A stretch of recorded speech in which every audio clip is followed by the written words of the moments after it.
Hi, I'm here. If you'll just bear with me for a certain moment here, I've got this. I've got fries, and I need to prepare. Give me a second.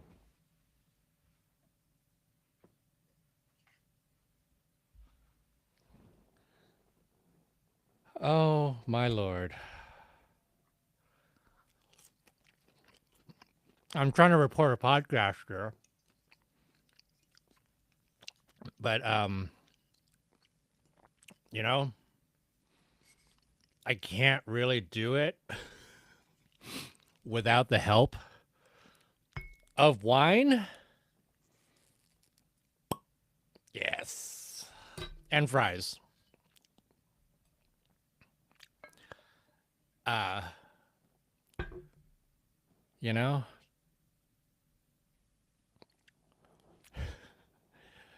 if you are if you drink alcohol, please join. If you don't drink alcohol, bring whatever your comfort beverage is.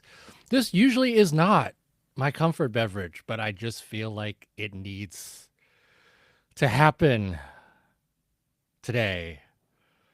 Yes, non-alcoholic beer is the way to go.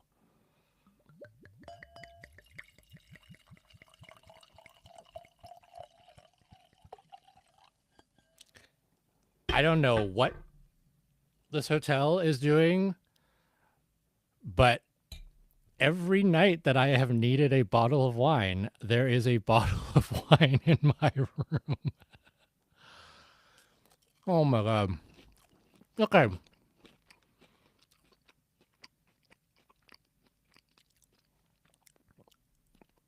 Um Cheers, folks. I am recording a podcast, so we will get that started in a second. But just so you all know, we're going to talk about this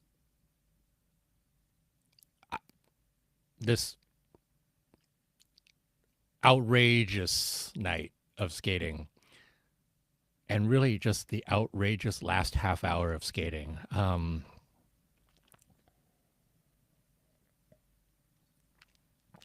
We're gonna get started. All right. Ah, okay. Are we ready? We're ready.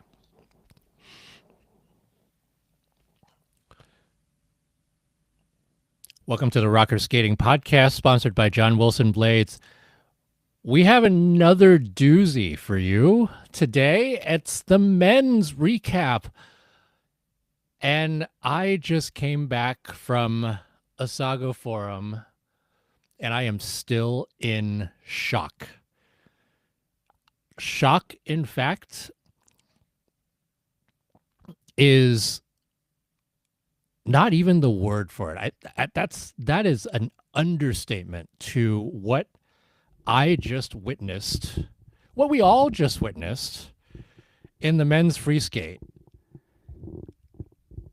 And I will try to formulate words as to what happened on this Friday the 13th of a men's free skate.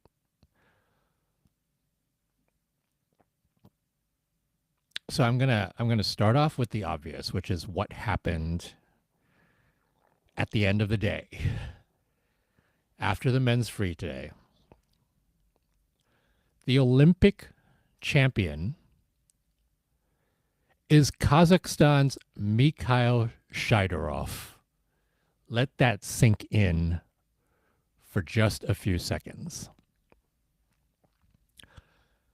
Silver medalist is the perennial silver medal king, Yuma Kagiyama. And the bronze medalist was Shun Sato.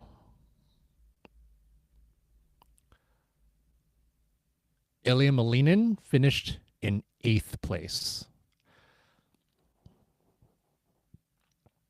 I don't really know how to put all of this into words, but I have been saying this on Twitter which is that in my lifetime of figure skating fandom and watching so many competitions and so much of everything,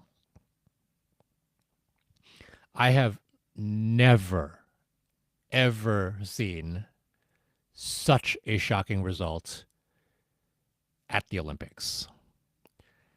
Now, I wonder if I have ever seen such a shocking result in another competition. I will have to go back into my memory bank, but at the Olympics, I've never seen anything like this. And I'm not sure if anybody else really can say that they have seen anything like this. And when I said that on Twitter, there are a lot of people who said, "Oh, but Nathan 2018," or "Oh, but Michelle in 1998," or "Oh, but Alexei Urmanov in 1992." Well, 1994. We'll talk about that in a little bit. But no, no, this is not just about Ilia Malinin not skating how we expected him to skate. This is about the fact that Misha Shaidorov won the Olympics. This is a guy who was not even in the conversation for the podium. I mean, there might have been some folks who may have said, okay, he has a chance for bronze. But the fact that he beat everyone and won Kazakhstan's first ever figure skating Olympic gold, it is just stunning. And I have no words for how shocking this win is. Again, you give me all the examples you want to give me. Sarah Hughes 2002, she had a shot. She was in the conversation for a medal for sure. Misha Shaidorov has had an entire season of trying to figure out how to regain his form. An entire season. There just was no anything as to what could be a comparison to this. And I will compare this also to Alexei Urmanov in 1994. Again, not as shocking of a result, at least to me. But Alexei Urmanov in 94 was a podium contender, but certainly was not one of the favorites. And that was the Olympics, if anybody remembers or anybody needs a primer on that Olympics. That was the Olympics where Brian Boitano and Viktor Petchenko came back after retiring because they allowed professionals, back then, to be able to skate at the Olympics again. It was like the reinstatement of amateur. And so there were a bunch of skaters who took advantage of that. And they were back. And also, Kurt Browning, who was the reigning world champion, was also there. And there was Elvis Stoico. And there was Philippe Candeloro, world medalists. And it turned out that Alexei Urmanov won that 94 Olympics over all these guys. And guess who Misha Shaidorov's coach is? Alexei Urmanov. There was a little bit of a deja vu in that. And so it was very, very interesting, the parallels. Oh boy. Let me start with how this men's free skate started. And by the way, this is now the second result at the Olympics that has been no, really the third result at the Olympics that has made a lot of people talk. Team USA over Team Japan made a lot of people talk. Fournier Beaudry Cicerone over Chalk and Bates made a lot of people talk. This is so much more than either of those. And I'm going to try to make sense of it. But you know what? I'm not going to deprive you or the skaters before the Final Four of what we also witnessed, which was some really good skating. Like, literally, we went into the final group feeling like Menning was kept at bay. And for those of you who have no idea what I'm talking about, Menning happens very often. And it's been the term that we have coined over the past few years for results that are just all over the map, usually because of inconsistent skating and meltdowns, and sometimes because of really good skating. And so there's positive Menning and there's negative Menning, and there was a lot of that Menning going on here. So we're going to talk about that. Okay. You know what? All right.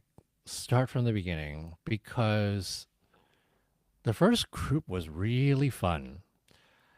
And we started off with one of the feel good stories of the men's event, which was Yu Shangli, who made it to the Olympics by the skin of his teeth and then made it to the free skate here by the skin of his teeth, and then skates probably the finest free skate of his career to lead off the men's free skate. And we were so excited about it.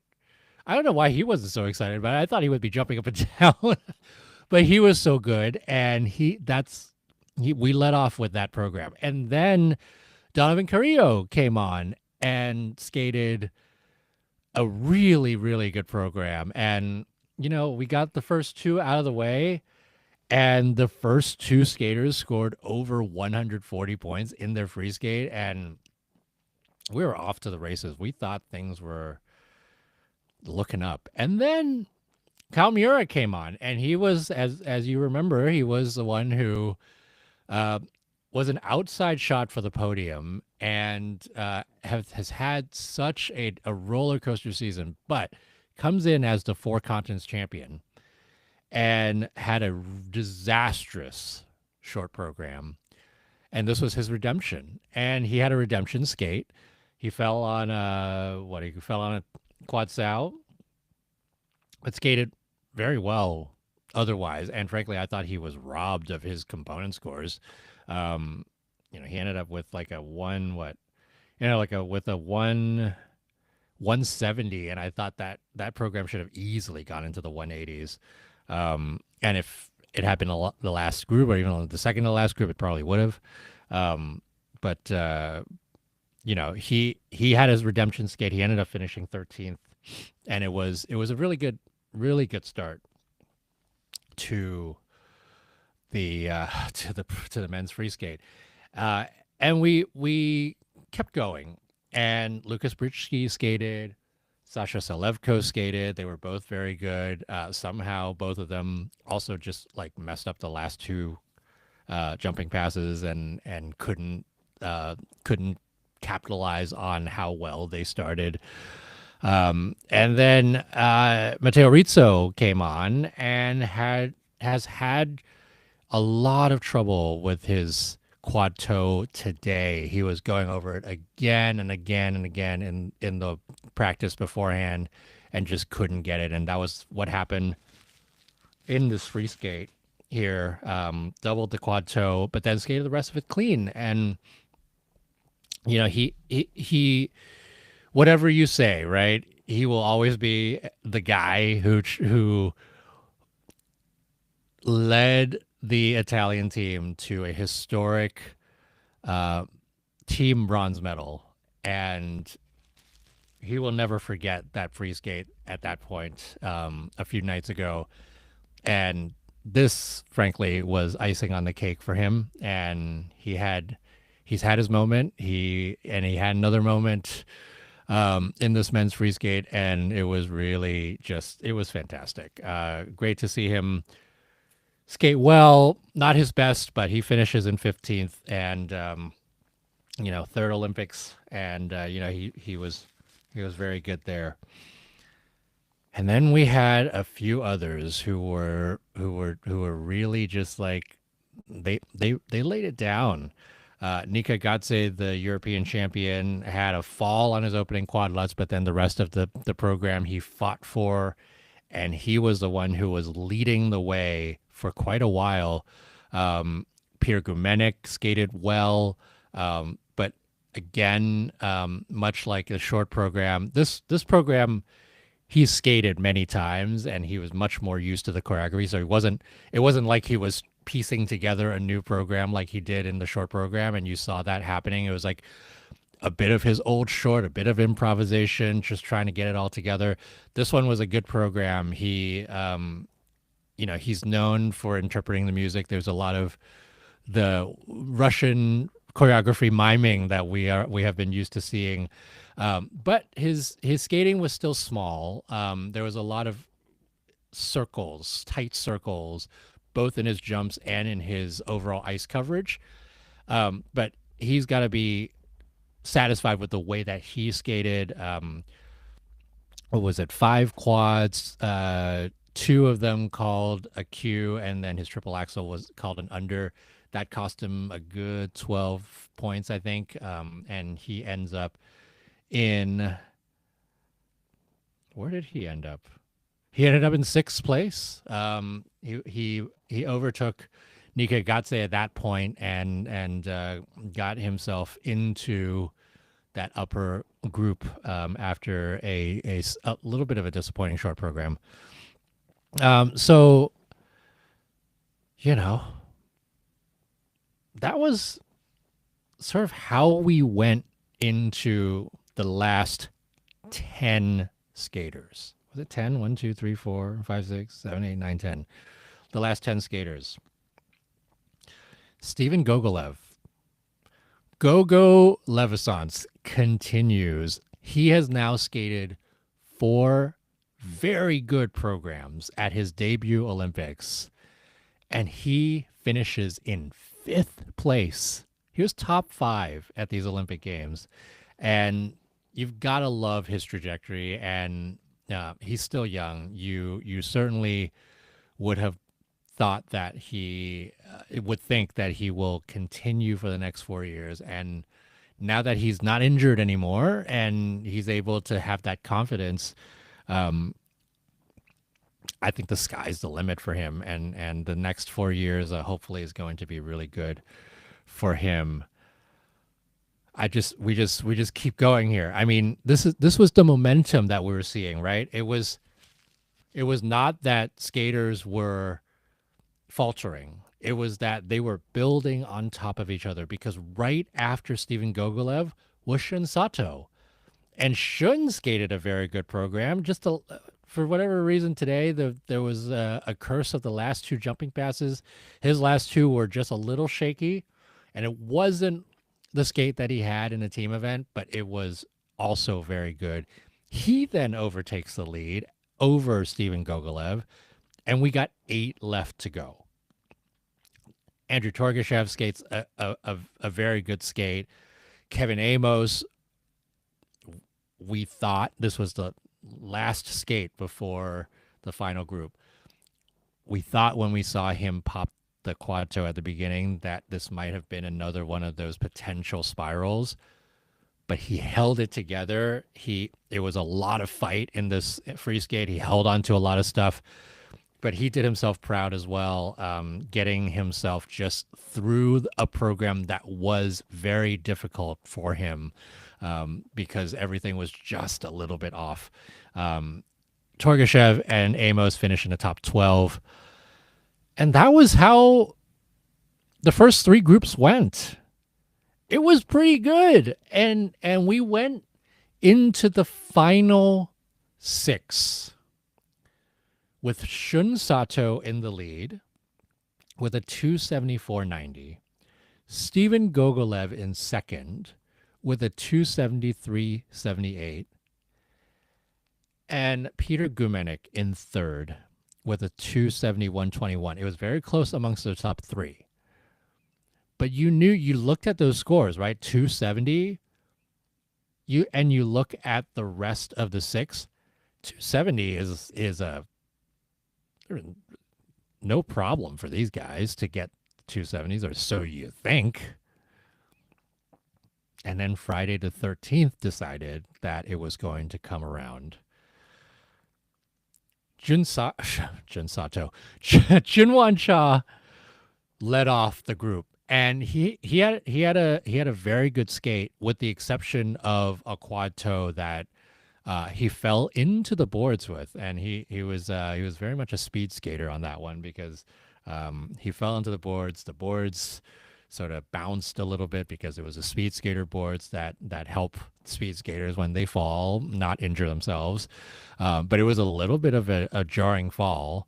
But it was fine. The rest of the program was fine. He had a beautiful, beautiful quad sow. I think there was one cue called on his triple axel, but he skated well. He did himself a lot of favors. And I thought he was going to go into the lead, but the cue, and then I think a couple levels, one level actually kept him from overtaking Shun Sato. And so he goes into second by a point, right? 274.90 for Shun Sato at this point, and Junhwan Cha with a 273.92. Those are your top two going into your final five. Here comes Mikhail Shaidorov. I'm going to set the stage because Misha Shaidorov it hasn't been an easy road for him this season. He has sort of just been a little bit lost. He's been trying to find his programs. He's been trying to find his consistencies. And you have to remember, he was a silver medalist at last year's World Championships, right? There were, if you rewind back 6 months, he was certainly in the conversation for an Olympic medal, right? But then you kind of looked at his season and you said, okay, everything was just a little bit off, and he couldn't figure it out. He couldn't figure out his programs. He couldn't figure out his consistency. He couldn't figure out his rotations. He had a bronze and a silver on the Grand Prix, and he ended up sixth in the Grand Prix final with a not very good short program and an okay free skate. And even at Four Continents 2 weeks ago, 3 weeks ago, 4 weeks ago now, where it was Kalmiura who won and Junhwan Cha who was second, um, you know, he was fifth. He was fine in that competition, but there was nothing out of any of those competitions where you would have said, hey, Misha Shaidorov is in the conversation for a medal. Again, bronze at best, maybe, because menning happens, right? And so that's how we started. And Misha Shaidorov comes and delivers. The one thing that he had was a step out on his quad lutz.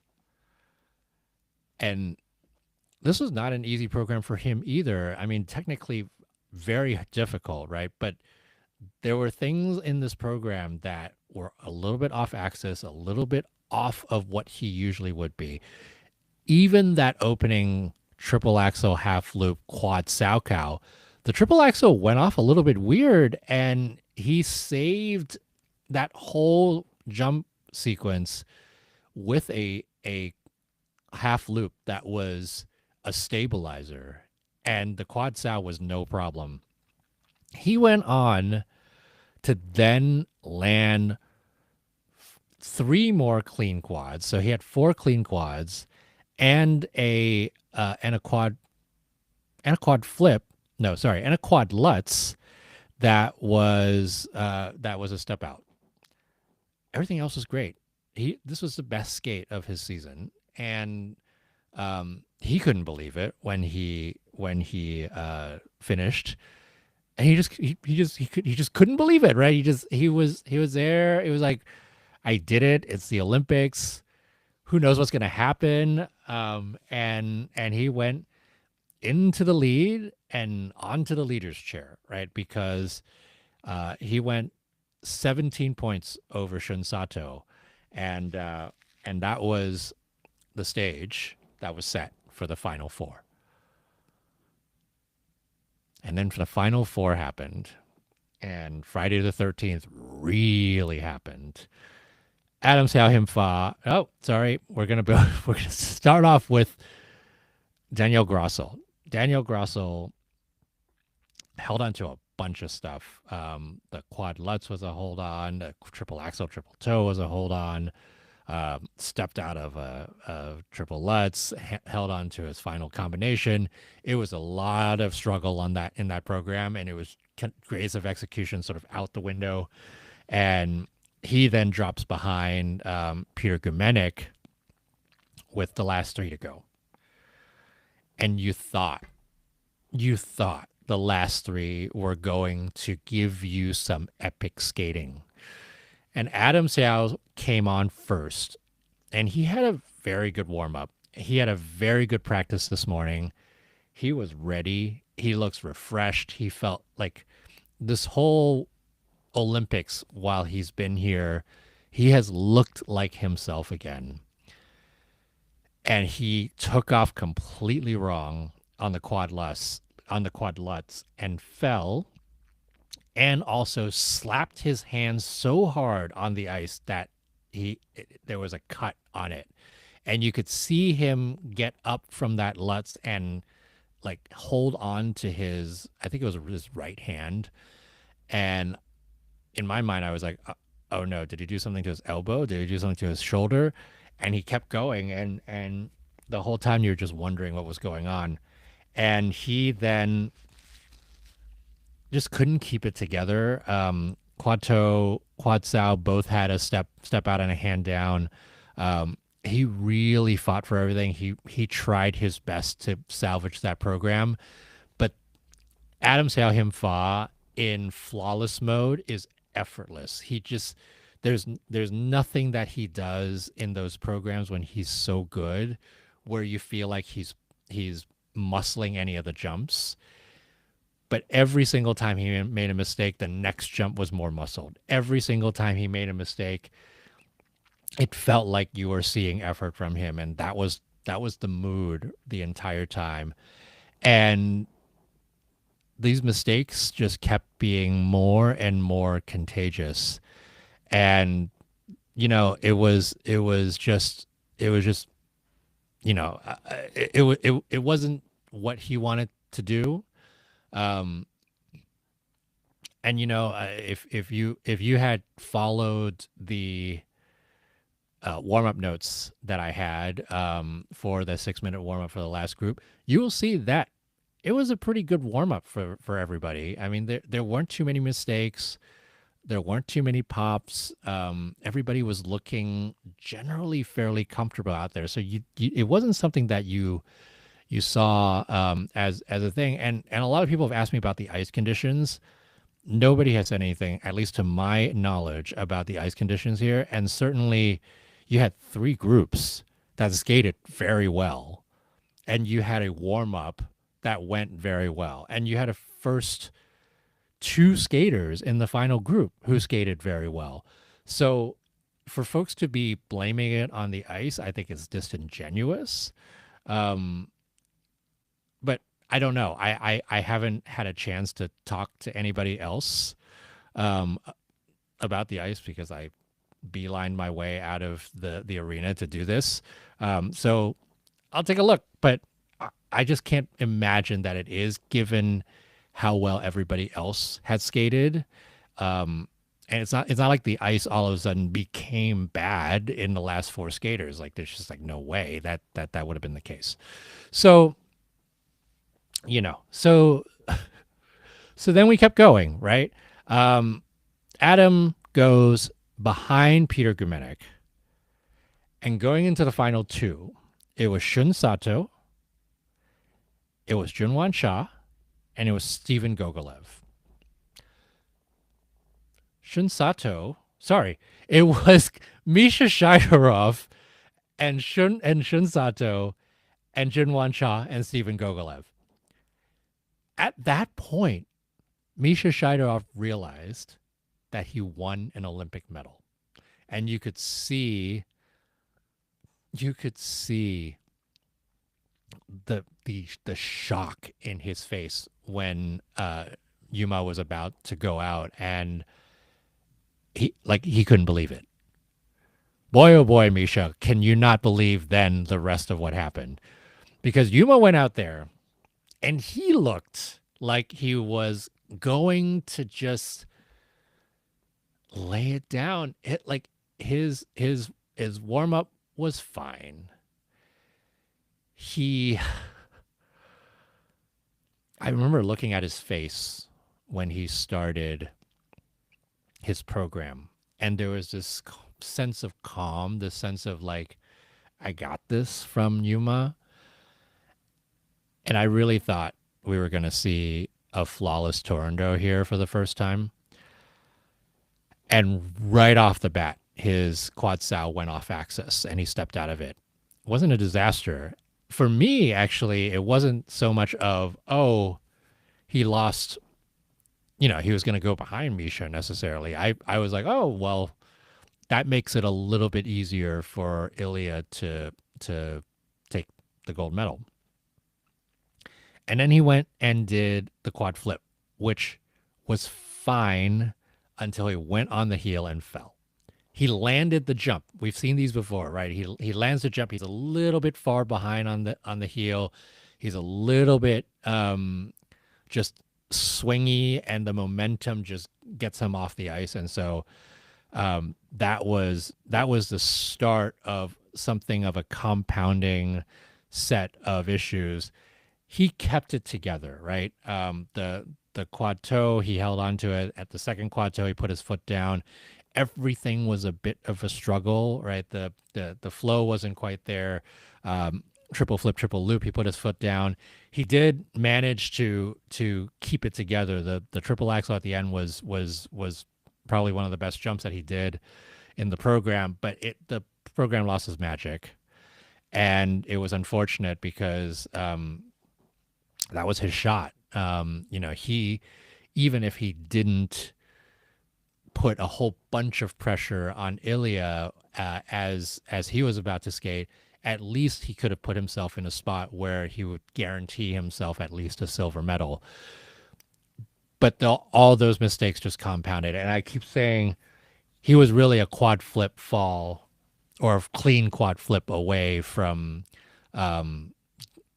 going into the lead, because you would think that had he not fallen on that quad flip, the rest of the program would have been much different.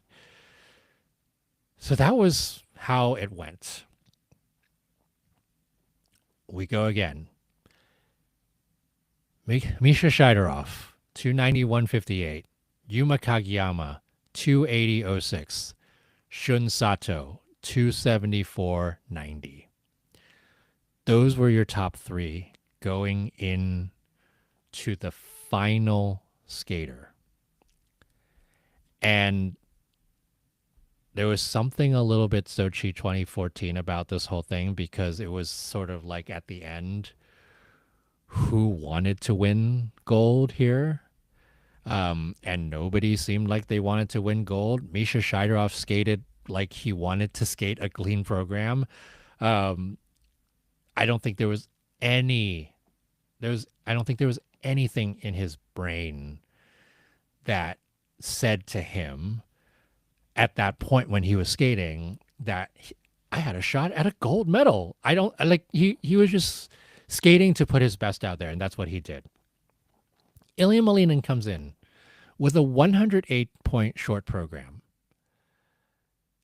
And let's put this all also into context, because this season he has not scored lower than 306 points in any competition that he skated in. And he had to beat a 290, right? Even if you look at the team event where he had a mistake in the short program, he still finished with a combined total of 298 points.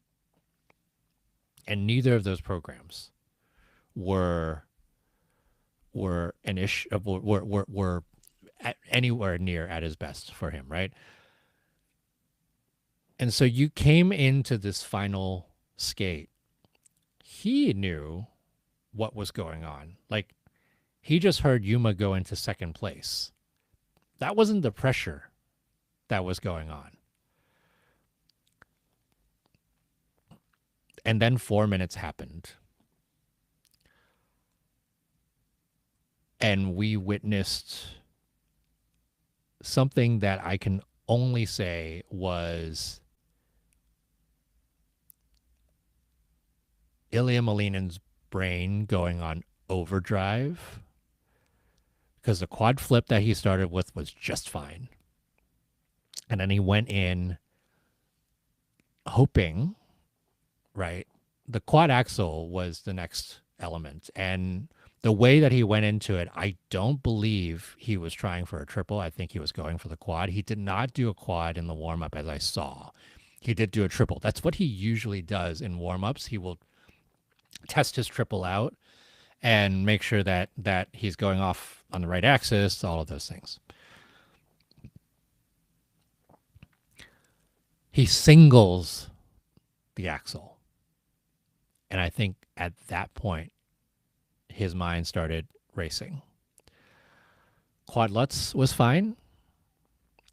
And when he did that, I think everybody thought he was putting himself back on track. But the problem was the two of the 4 jumps that gives him the most inconsistency and problems were in the first 4 jumping passes of the program. So there goes the quad axle, right, into a single. And then he comes down the rink. And I actually don't know if in his mind he was like, I should do a triple loop or if I should do a quad loop, because he went into that loop slower than he otherwise would have for a quad loop, I think. And he doubled it. And then you started going, uh-oh. Because it wasn't just the fact that he was not doing all his quads.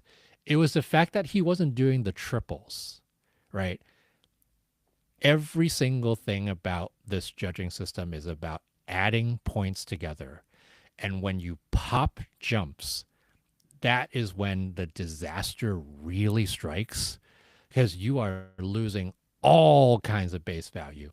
When he popped the quad axle and then he popped whatever it was, a quad loop or a triple loop, he lost anywhere from 15 to 25 points just there in those first 4 jumping passes. He has a lot of points to give, like a lot of points to give. So at that point, even at that point, he had already landed 2 quads that was really good. He still had like 40 points of technical merit going into what is the cash grab of his program, which is the final 3 jumping passes. He backloads all 3 combos in the second half, and you get just massive amounts of points for those jumping passes. And it was just like, what the heck are you doing? And that was what his brain was kind of going there with. So that set the stage for the final half of his program. And as soon as he fell on the quad lutz, it was over. There was just nothing he could salvage because he needed all three of those final three passes, and he needed to do them well in order for him to have a shot at gold. And every single mistake that he had was just points, points, points, points giving away. Hey. So he falls on a quad lutz. He comes back and triple quad toe half loop triple flip. Same thing that he did in the team event where he was trying to rack the points back up, right, with the jumps. And then it was another huge jumping pass that he can do in his sleep. Quad sow triple axel, which is one of the hardest combos in figure skating, he usually does with no problem at all. And he doubles the sow and falls on it.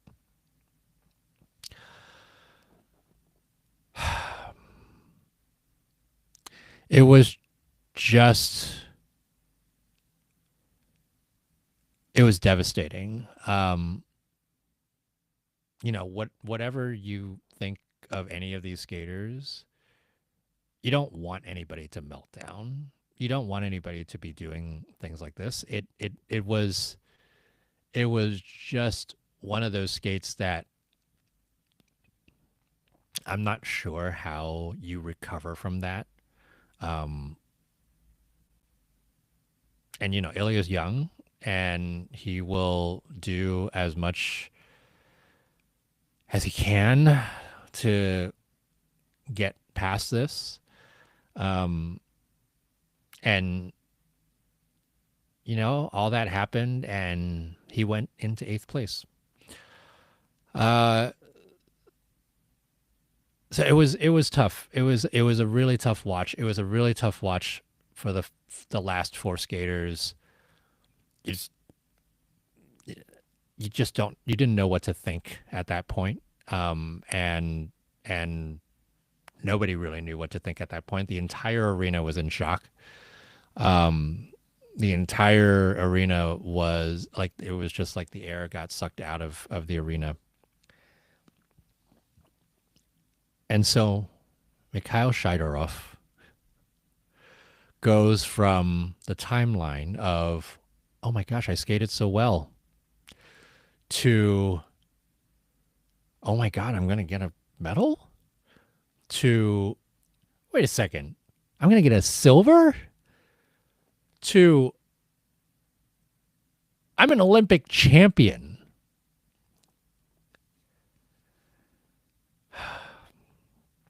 Dennis Ten has to be very happy right now, wherever he is. Because Kazakhstan, Dennis Ten, you started the inspiration for a lot of kids, including Misha Shaidorov. And it was just, it's heartwarming to see him become the Olympic champion. And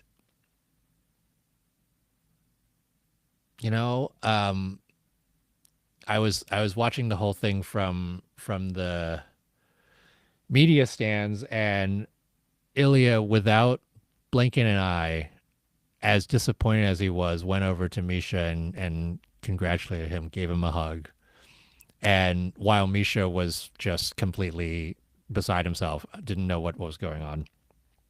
And then 10 feet away, 10 feet away, was Yuma Kagiyama consoling Shun Sato because he just won an Olympic medal. Yuma Kagiyama was the hype man throughout all this. He had to have been disappointed with his skate. That in the back of his mind, as everything was going on, he was like, I just missed my opportunity. And instead of instead of wallowing in his own thoughts, he was hyping everybody else up. He was celebrating Misha. He was celebrating Shun. It was so fun to just see him there. Um, and off to the side, I don't know if anybody saw Kaori Sakamoto was there, just like ecstatic for her teammates, and there was a lot of joy amidst the disappointment and the WTF of it all. There was so much joy,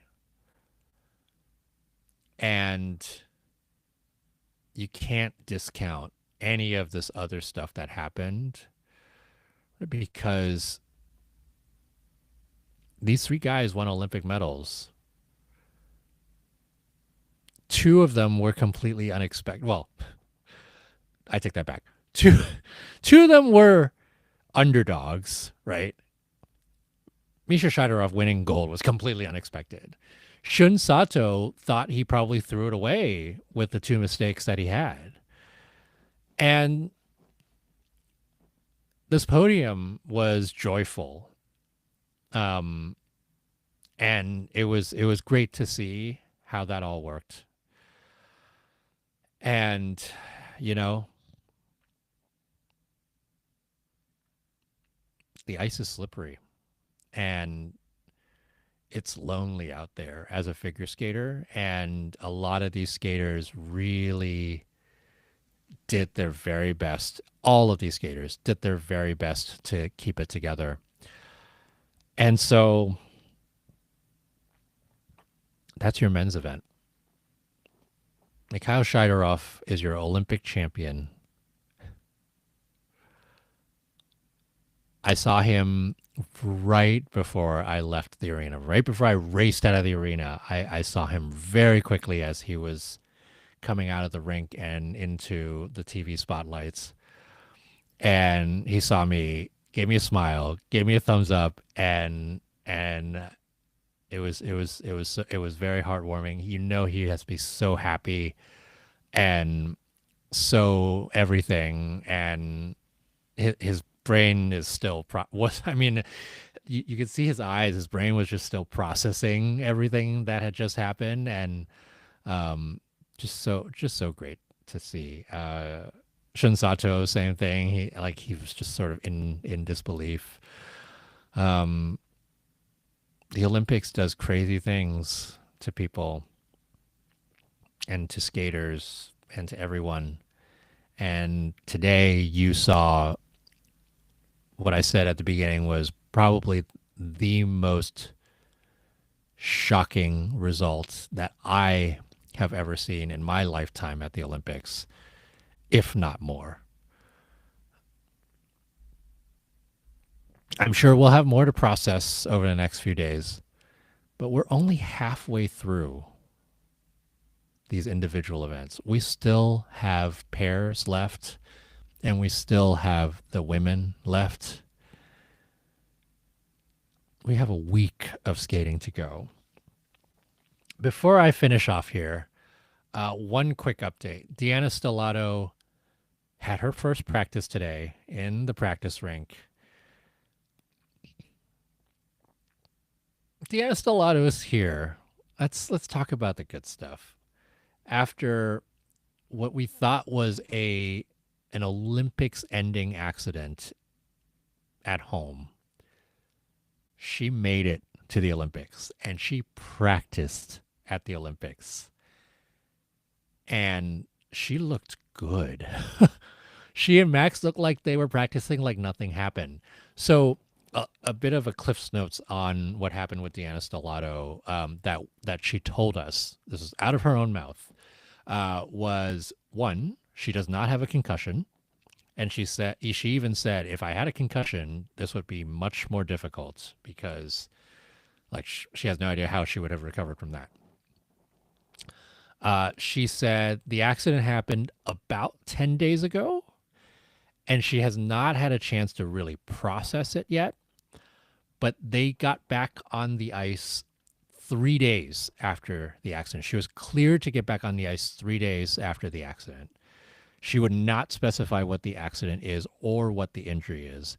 We do know that Skate Canada had said publicly that she had hit her head in in in uh, in practice, but she got back within 3 days' time. Max Deschamps was still practicing while Deanna was recovering, and she had to basically come back and continue, like, kind of start from fresh, right? She had to slowly get back into the swing of things because, the doctors cautioned her. And she said, they gave me an exercise to do that I had to do 5 to 10 times a day, and I did 11. Pure Deanna Stellato. So she did that. They kept practicing. She was being monitored by the Skate Canada medical team every single day, and she got cleared to come, and she got cleared to be able to come to Milano on Monday of this week, and they flew out Thursday night, Wednesday night, and they got here Thursday, and their first practice was yesterday, which was Friday. What else did she say? She said she will talk more about what happened when she's able to process it a little bit more. And but she herself still doesn't really understand what happened yet, and she wants to do that before she's able to tell folks what happened. She did say, and I quote, "I have seen and heard a lot of things out there from unreputable sources, and most of it has been incorrect." And so she wanted to set the record straight here. And her practice was, again, very good. She was landing triple toes, as she always does. She was having trouble with her triple sow, as she always does. And she was landing throws. They were, if maybe a little bit tentative, but it was generally fine. The twist was fine. The lifts were fine. The death spirals were fine. The side-by-side spins were fine. Everything that I saw, if you told me it was a regular Deanna Stellato practice, I would have been, I would have believed you because that's how she practiced today. So that's your Deanna update. And the pair's short program will be happening on Sunday. So we have a day to process all of this again, and we have a day of break, and tomorrow will be a lot of practice. So that's it from Milan for today. We will continue to figure out what happened. We will never maybe figure out what happened. I will have my wine and fries. And this is Jackie Wong, Chief Skate Nerd of rockerskating.com. Thanks again to John Wilson. My brain is out of control. Thanks again to John Wilson Blades and all its brands for your sponsorship. And thank you for our producer, Tara Nichols, for making me sound like I am not completely brain dead right now, because my brain is still exploding. We will talk to you again soon, and enjoy your night. Bye.